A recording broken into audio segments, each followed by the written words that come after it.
This is Bob Sorrentino from Italian Roots and Genealogy. Be sure to check out our blog and our YouTube channel and our newsletter. And my guest today, before I forget, my great sponsors, Italy Rooting, Avitiva Casa, and Phil Italy, if you want a great trip to Italy. And my guest today is Dominic Arresta. So welcome, Dominic. Thanks for being here. Thank you, Bob. So, my first question to you is, when and why did you get started? I don't get too many young people that are researching, so that's why I asked that question first. Right. So back in January, I attended Italian American Future Leaders, hosted by John Viola and Patrick O'Boyle. And it was a great convention, a bunch of Italian Americans, ages 21 to 35. It was about 200 of us there. And at this event, there was this man, Rich Leto, South Philly Rich. He was actually on your podcast about 3 years back. He gave this great presentation on how to dig up your Italian roots and how to organize it. And he showed a lot of great documents and kind of his journey. And it was really just inspiring to me. So I caught up with him after I got his contact information. And I kind of just started from there. And I built a family tree and found a bunch of interesting documents, reached out to my family members, and kind of connected a lot of the dots. Wow, that's super. So, how long ago was that you got started? It was only back in January. Wow, you made a ton of progress in just a little bit of time. Yes, there was a lot available on my mom's side, but on my dad's side, there were some question marks. But I have some family members who are knowledgeable about our family history, and they helped me string it all together. That's really, really super. So, what did you find that you really didn't know? You probably found a lot that you really didn't know, but what were the things that really got you? One thing was my dad growing up, kind of his step grandfather was in the family, this man, Vincent Ronaldo. He didn't realize until his teenage years that his step grandfather had a different last name as his mom. And I had to do some real digging there to find out who his biological grandfather was, but I was able to find the marriage records and find the name and trace his roots back to Italy. And I guess, us older guys trying to find photos of our grandparents and our great grandparents, it's a little bit difficult because, well, a lot of times they didn't even have photography. It was just starting. So you're blessed, I guess, kind of, because you have a lot of great photos. Yeah, definitely. And there was actually a distant cousin of mine who I've never met who made this giant tree, and it overlapped with some of my family. And she had some really good photos of one branch, which was great. Yeah, that's really, really super. One thing that I guess kind of interested me was, I guess some of your family came from, I guess they migrated from Connecticut to Queens, New York, because usually it's the other way around. Right. There's actually a funny story with that. So my great grandmother, Teresa Lagalante, came through Boston, settled in Waterbury, and my other great grandfather, Antonio Scricca, came through Ellis Island and went to Waterbury, Connecticut. I actually went on newspapers.com and I was able to find a bunch of newspaper articles. I had known that Antonio Scricca did a short stint in jail, and I was actually able to find the news article of when he got arrested and the reason. It was something to do with trying to counterfeit money. And from there, that was in 1930. And Teresa Lagalante, with her three boys, one of them was my grandfather. She moved the family to Corona, Queens from there. Wow, that's really, really interesting. So that's Very one good. thing that we have in common, because that's where my mother's family settled, in Corona, Queens, and my father too. Eventually, my father was born in New Jersey, the only one in his family there, and I don't really know the story. All I know is that my grandfather's business, I guess, during the crash of '29, I think they got in some financial difficulties, and I think they wound up selling their house in New Jersey and then wound up in Corona. And my mother's family was there too. My mother was born in Manhattan. So do you know where they lived in Corona? What street and stuff? Yes, it's 4726 98th Street in Corona. And then my great grandfather, Antonio Scricca, had a cleaning business, Forest Hills Cleaners, from 1946 to 1990. After my great grandfather passed away in 75, my grandfather continued until 1990. That was on 6430th, 108th Street in Forest Hills. And then my other great grandfather on my mom's side had a bakery called Belmont Bakery. That was at 9722 Corona Avenue in Corona. Yes, that sounds familiar. So, what years was the bakery? I don't have the exact dates of that yet. I'm sure I could get it, but this whole thing's been in progress. I actually just yesterday had my cousin Georgie send me some photos of the bakery, so I'm still kind of going through that, trying to get more information. Yeah, because I think the bakery name eventually changed. Yes, Via Bella, I think I saw in some of the photos.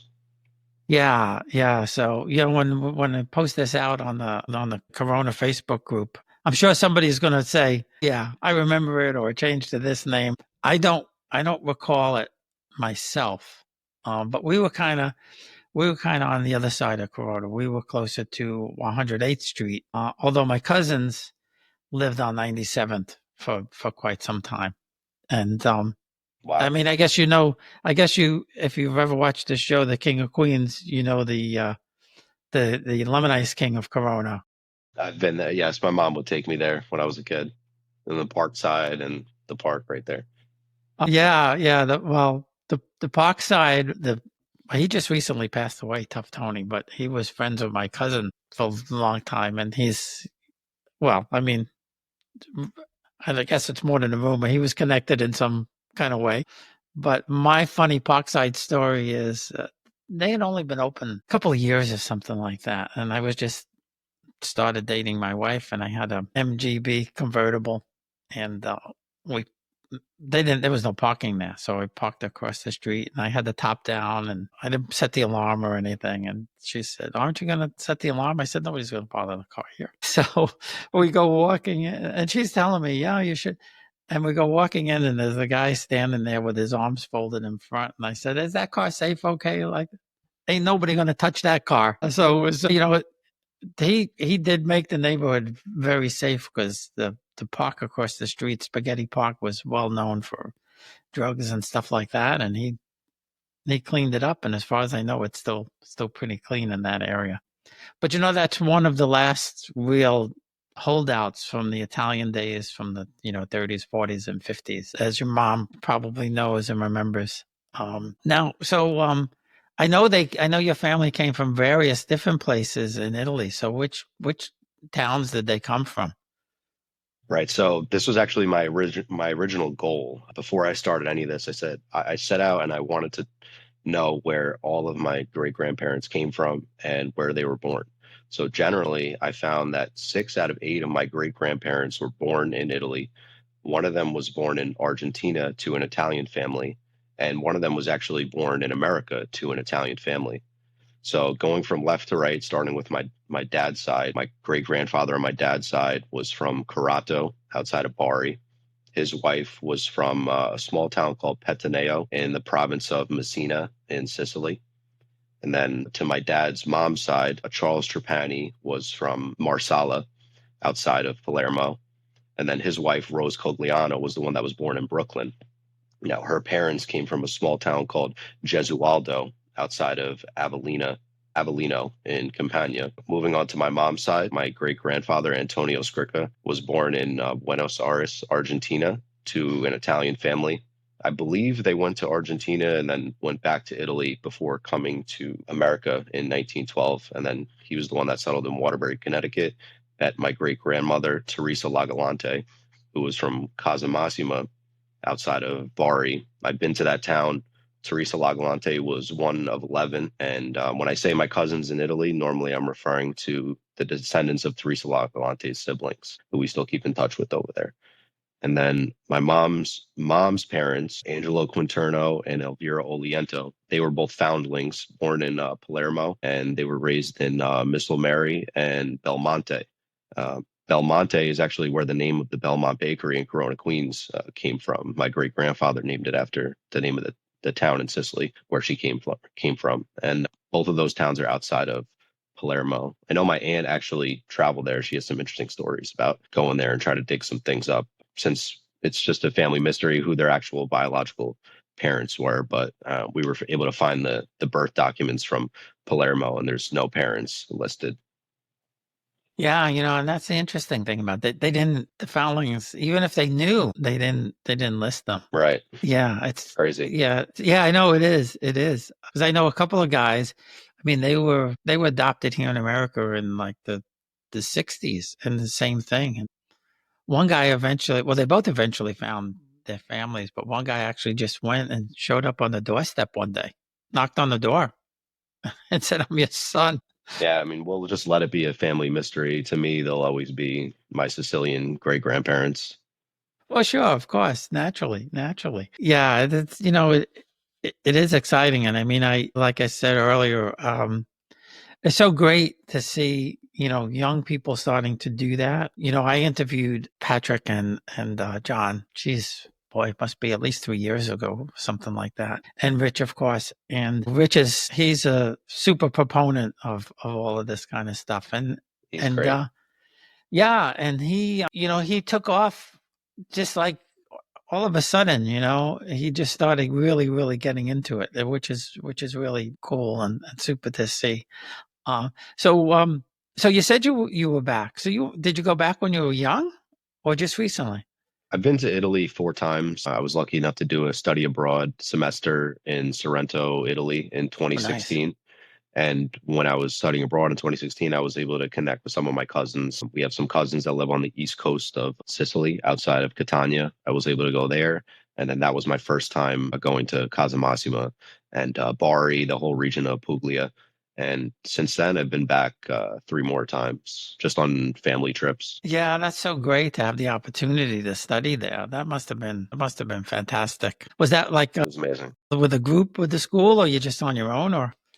Yeah, it was part of the reason I picked my college. I went to a technical school in Western New York called SUNY Alfred, and they had a study abroad program, and it was specifically geared towards the business and architecture programs. And I was in the architecture program there, and we went over with the professor, and we took 2 architecture classes with the American professor, and then took 2 Italian classes with the Italian professor. Oh, that's great. So, are you fluent? I'm trying to learn, but I'm a terrible No, language student. I've been trying to pick it up. Just one of those things that just gets lost generation to generation. So just trying to bring it back. Like I know all my grandparents spoke Italian, and then it gets lost a little bit from my parents to me. Yeah, and it's well, same here, and it's difficult to keep it up unless you're speaking it all the time. We were just there, and I tried my best. My wife said I should have tried harder, even though they say they don't mind. It's I could understand it better than I could speak it. So if they were talking to me, saying something to me in Italian, I could usually catch on. But trying to talk back, it's hard. It's hard, especially trying to learn at my age. Right.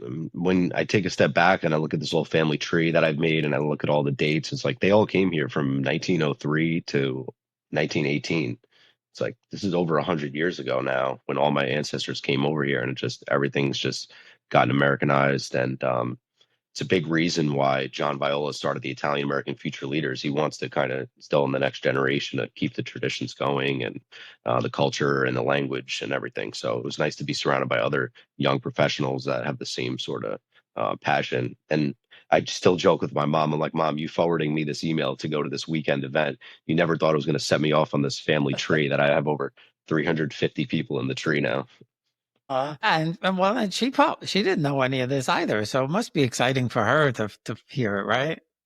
Well, they obviously knew what they knew through like stories and word of mouth, but for me to actually dig up all of the naturalization documents, the migration documents, the certificates of arrival of when they actually got to Ellis Island, just where everyone was born and the dates, I mean, that's what's really interesting. Stuff that they maybe haven't thought about in years. And I wish I would have done it earlier, as most people do, when I actually could have asked my grandpa or my grandmother. That's what happens. No, I know, and I tell everybody the same thing. If you're lucky enough to have the grandparents, alive. And nowadays, some people, they even have their great grandparents alive. And we have the opportunity now. You could sit down with your phone and record them and ask them questions, and just preserve for everybody. I was found out through all my stuff that my cousin, he interviewed my uncle in Barres before my uncle passed away. And nobody knew it. I don't even remember how I caught on. I think I was speaking to his sister, and she told me. And I said, Joey, you have to translate this. You have to. So he had to go. I mean, he had it on like an 8-track cassette or something like that. He had to go find the machine to listen to it. But he translated, and it was fascinating because my uncle was left when my grandparents came. He was left there, and he didn't come over to the 50s. That's the family that lived on 97th Street. So, we have his whole life story in Italy from like 1906 through 1950. And it's, through the war and all those kinds of things. It's really neat stuff, Um, so yeah, so it is, that's certainly what people ask me, what should I do? I said, boy, if you ask grandma, right?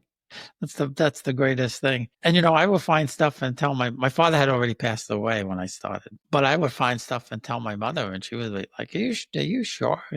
Yeah, I was able to find the records. And it is great to go back to the hometown. You really feel connected. We'll be right back. Experience Italy like never before, traveling with a scheduled group or create your own bespoke tour with friends with philitaly.co. Pack your bags and follow Phil. That's www.philitaly.co.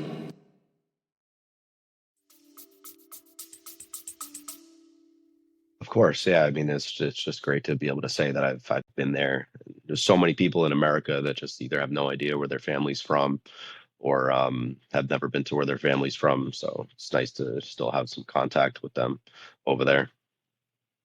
Yeah, and I found, especially from my father's mother's family, cousins, close cousins, closer than I thought I would ever find. So have you done any DNA tests, or have anybody in the family done DNA tests? Well, yeah, this was a funny story. So I think maybe 5, 6 years back, I saw the ancestry thing was on sale. It was like $40 or $60. So, Mom, I'm going to do the DNA test. She goes, Why do you need to pay $60 to find out you're Italian? Anyway, I did it, and it comes back as mostly Italian. I'm like, okay. And then I didn't really start using ancestry again until 5, 6 years later when I built this whole family tree. But it's not really telling to me. It's more interesting to actually see the documents of where they were born and things like that, because it just told me I'm Southern Italian. I mean, I got some other little things in there, but I mean, who knows where that's from or what it's from.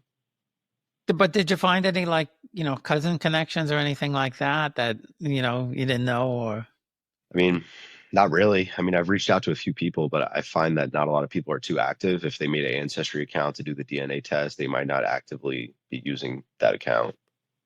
well, that's true. And ancestry, I mean, they got really, really expensive. When it first started, it was pretty reasonable. Now, even to keep your tree, if you just want to keep the tree now, you have to pay $5 a month or something like that, where it used to be free. It's I, free. No, I I don't.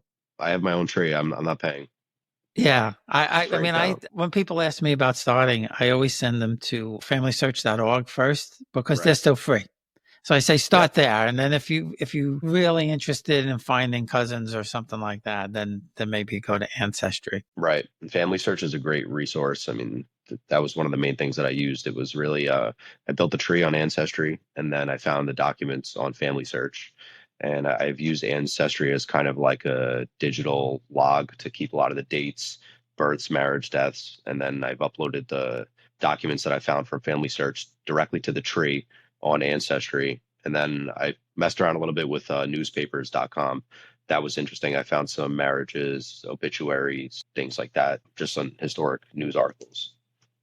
Yeah, I had the same thing. A couple of years ago, I think they had like a free month or something on newspapers, and I found articles on my dad's family when he lived in New Jersey, which were, some were interesting, some were really pretty funny. Like one of them was like, my aunt motored Motored. That's the exact word that they use. Motored to Brooklyn for 3 days Wow. on vacation. Yeah, you never know what you're gonna find on there. And then, but I also found the obituaries that led me back to Italy. That gave me either told me something I didn't know or confirmed something that I thought. Right, Uh, like siblings, marriage yeah, names. yeah, yeah. There was a record in there that was my mother had passed away, and there was, I guess back then those local newspapers. I guess you could walk into the newspaper office and just tell them, my parent died in Italy, and they would put a thing in there where like it was a big deal or something like that. But even uh, crazy things like one of my father's birthdays or something like that, that they had a party and these guests were, 1925, 1926 or something like that. So there is some neat stuff. And then also, my father was a photographer for the Daily News in New York. So I did sign on for a while and was able to find a lot of his photographs and, newspaper pages. I have some of the photographs. And that in itself is interesting because if the most interesting thing about it is you'll see an ad for, a vacation to Florida for like $54. When you come across those things, it's really pretty interesting. So now, do you have siblings? Yes, I have a younger brother by 2 years, and I have a half sister, my dad's daughter, who's older than me. So what do they think? Because I know my family thinks I'm crazy, but I'm just curious. I think they think it's interesting. I think they support whatever I want to do. I think they think it's cool that how many people can really say they know where all their great grandparents were born and where their families were from and everything. And some people don't really care so much, but a lot of people really do, like you and me and Rich and some other people I've connected with. And it's great just to preserve the family history. Well, yeah, and I kind of think we're chosen in some way to do that, because I believe that the ancestors want to be found. They To me, do. it's just part of the cycle. And it's not easy. I mean, for a long time, I was trying to figure out a few things. And, my dad's dad was a pharmacist and trying to figure out why. Turns out that my great grandma from Sicily came from a line of pharmacists and surgeons. So I asked my aunt, I'm like, you Wow. think maybe she steered him in that direction? She said, oh, it's possible. And that was one interesting thing that I found out. And one of my great grandma who was born in Brooklyn, I couldn't find anything on her. And it turns out that she was born in Brooklyn. She wasn't born in Italy. So she was born an American citizen. There were no naturalization documents or migration documents. I had to go back another generation to my great great grandparents, and I was able to find information on them and found out where they were from. So there's a lot of bumps in the road, but if you just keep asking the questions and keep doing the research, you can uncover it. It's all out there. It's all digital nowadays. It's great. Like I didn't really have to go anywhere. I mean, I submitted some requests to the National Archive and they got back to me digitally. It's not like I really had to go anywhere to find any of these things. Yeah, that's what makes it easier now, especially the Antonani and things. Although there's tons of stuff that they still have to put out there. But I was lucky because my mother's family from Torito and Bari, the whole town is indexed and filmed, and I was able to. And this was 5-6 years ago. It was already out there. Where my father's family, Naples, there's just so many records that have to be done. It's tough finding things. And the other thing with the Antonani, if depending on who signed or who filled out the paperwork in Italy, if their handwriting was good, they can index it pretty easy. If their handwriting was not good, it's very difficult. And I tell people you have to try variations on the spellings. Yeah, it's an interesting point, and a lot of them did change their names, so it was just a whole nother layer that you had to get through. And like my dad's step grandfather, everyone was telling me his name was Vincent Ronaldo. Vincent Ronaldo. Couldn't find anything on the guy. I find out his birth name was Vincenzo. Everything was in Vincenzo. So there was a few like that across the board where Antonio was Anthony now, Calogero was Charles now. Yeah, yeah, and my great great grandmother in Italy, her last name, she was from Switzerland, and her last name was Mohr, Mohr. Well, I found her under 3 different spellings on the Antonati. Wow. Because one was Moeller, one was Mohr, and the other one was, I forget what the other one was. But, it wasn't an Italian name in the first place. So who knows when they went in there and, gave them a death record or a birth record or something like that, what they came up with. One thing that does make it easy for us researching Italians in Italy is that the women, even today, they don't change their name. Yeah, it's crazy. I mean, what they went through coming over here and everything, and just think about the boat ride and how they even got to the boat, some of the jobs that they worked. It's just crazy. All early kids, and they set the foundation for me, my siblings, my parents. Well, yeah, and the fact that a lot of times the men came over by themselves first, and then when you're in some of these towns in Italy that are up on a mountain someplace, that it may take 2 hours to get to Naples. Now probably took 2 days back then on a donkey cart or something like that, and these women would make this trip with 2 or 3 kids or something like that, and having no idea where they were. I mean, they never left their town. Yeah, it's crazy. And I think it's great that people like us shine light on these parts of Italy where they don't get as much publicity. You think of like the typical American trip to Italy, and it's Rome, Florence, Venice, right? Or Amalfi Coast, Rome, Florence. And then people like us, a lot of our families that came from Calabria, Puglia, Sicily, Campania, Basilicata, Abruzzo. So it's nice that we can show other people that, look, there's more to Italy than just Rome, Florence, Venice. Well, yeah, and when you're there, the people are so happy to see you. In some cases, I think they're more thrilled to see us than we are to be there. Of course, I mean, it's nice just to stay connected, like I said. And when I always knew I had these Italian cousins in Casa Massimo, and then I really start looking at the tree, I'm like, wow, like I'm a descendant of so much more than just this one place over there. And I'd love to try to get back to some of these other places someday. Yeah, yeah. And we just got back, but this time we actually did what you just said. We went to Milan and Florence and Venice and places like that because we had never been. And it was great, from an architectural point of view and from an art point of view, some fascinating stuff. I mean, we had, of course, take the obligatory gondola ride in Venice, Of course. which I never thought I would do or ever cared to do. But we were tourists. And when you're in a hometown, you don't feel like a tourist, even if you don't speak the language. Definitely.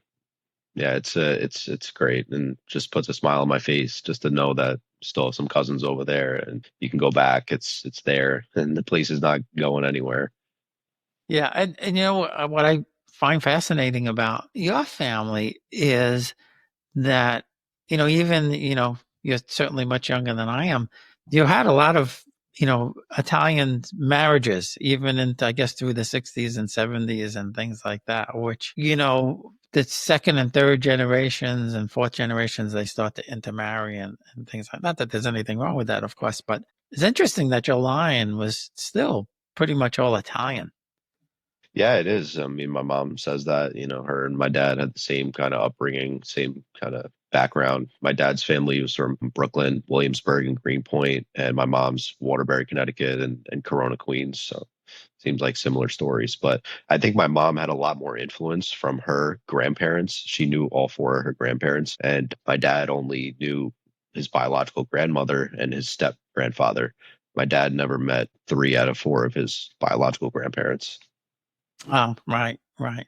Well, I mean, I'd love to have your mother on sometime and talk about Corona if she's Of if she's up course, to yeah, it. I'd love to connect you guys. Love to connect you guys. That would be so much fun. We could compare notes and who we know. My uncle, I mean, she would have to know some of the places. My uncle owned a luncheonette on 108th Street, um, just maybe 3 blocks from the Lemon Ice King, right down the street. So I'm sure she would know that place. And my aunt, she owned a beauty parlor on, must have been, let's see, maybe 44th or 43rd Avenue and 104th Street, I think it was. So she would have to know She would have to know some of the. She Yeah, may even know definitely. some of my cousins, because Probably. one of ask her if she knows any Nicolettis or Scarangellas, Okay. Scarangella is like Smith in Torito. Yeah, Because there's the a lot of name, them. the name is, the towns, some towns, maybe they might have 3 or 4 surnames or something like that. So Yeah, well, that's, yeah, yeah, go it's ahead. crazy. I mean, just Yeah. yeah, back then, just they were just one of 7 or one of 10. How many siblings do they have? So many people. Yeah. Yeah. So, but before we go, if there's anybody, any of the people in the group that you're in that are interested, give them my information. I'd love to have them on. Like I said, I love having young people doing it because I think the more I do this with the young people, maybe we get more young people excited in doing it. And, you know, like you said, keep that message alive and keep that connection to Italy still there. Of course, I mean the resources are out there, and once I traced everyone back to Italy, I came across Antenati and couldn't really find some of these documents or translate them by myself. So I've been using a paid service. This young guy, Andrea over there, who very reasonable rate will find these documents, attach them directly to my family tree, give me the translations. So he's been able to go deeper. I mean, I took it to the say mid late 1800s with a lot of my family names, but now he can take it back to 16, 1700s. But the resources are out there, and you just have to talk to people. And I'm happy to share this video with the IAFL group, and if there's any interest there, I could connect you guys. Yeah, and the same thing with the guy who does the translations. I mean, he'd be great to have on, Of course, and talk yeah, about some of this stuff. for sure. Because a lot of people doing it. Some people go on they have one document or something like that. They'll post it on the Facebook group and somebody help them out. But if you have a long document or something like that or a bunch of things, it's nice to have somebody that could do that for you, especially if it's a reasonable rate. Of course, yeah, it's so difficult just to read the old Italian cursive if it's not your native tongue. It's so difficult. So I think you need somebody like that if you really want to dig as deep as possible. Yeah, yeah, for sure. Well, I know you have real work to do, unlike me. Yeah, So I appreciate you taking time and being on and stay in touch. Anybody that you think might be interested in doing something like this, just let me know. of course. Have you gotten Rich's book? Rich just published a book. No, I haven't gotten that yet. I'll have to. Yeah, he may have uh, sent me an email or something like that, but I'll have to check with him. I didn't even know he did a book. Yeah, it I'll just have to came have him out. I back just bought on. it. I just read the first chapter yesterday. It's nice to see how he logged everything together. Cool, cool. Yeah, I'll contact him. Okay. Well, thanks again. I appreciate it. Thanks, Bob.